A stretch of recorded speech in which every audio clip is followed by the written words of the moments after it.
As we continue our cascade of information sharing leading up to the installation of a new organ by Paul Fritz in the fall of 2026.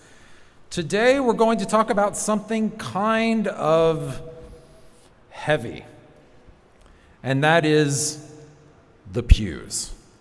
All 976 linear feet of them. Yes, so first things first, these pews have served us well for well over a century. They have supported the faithful, the fidgety, and the fast asleep. Hey now.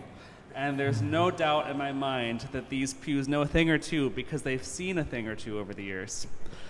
But they're tired. If you look closely, many of them are cracked. The wood is warped such that the backs are splitting apart. In some spots, they're barely attached to the floor. And whatever you do, do not ever grab onto these wooden modesty panels in the front if you're coming up for communion, because they will come up with you. Just say no. So it's no wonder we've already removed about a dozen pews since the building opened in 1904 due to these issues. Now, we've tried small fixes when we could. Wood glue and extra long screws come to mind. But the fact of the matter is that we know that when we replace the vinyl asbestos tile floor, everything is going to have to come out, pews included. And after all these years, we are certain, because the pew refinishers have told us that they are certain, that the pews simply won't survive the return trip. And we're not going to talk about solutions just yet. That comes next week. For today, we simply wanted to outline the problem, because undergirding every conversation we've been having about any renovations to this sanctuary are four key principles: safety, accessibility, hospitality, and usability. And it turns out that these pews touch all of those. When a member or a newcomer to Holy Trinity sits down in a pew and it starts to crack underneath of them, that's a safety issue.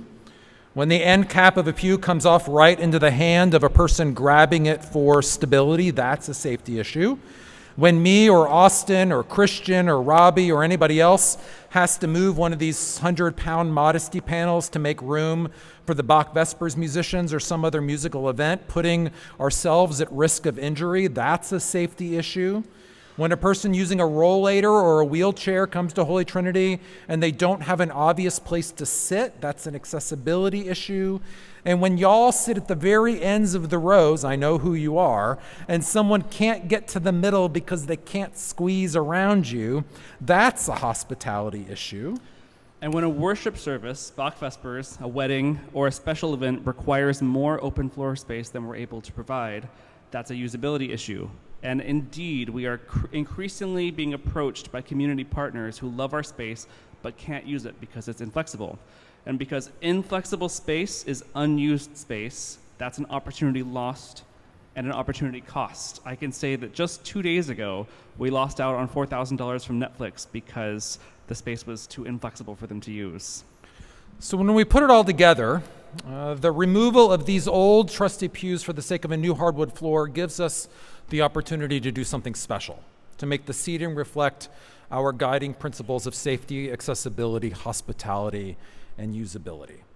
So there's no doubt that these pews have served us well over many years, but at the same time, they are not only showing their age, but they are reflective of a different era of American society when things like accessibility just didn't matter that much.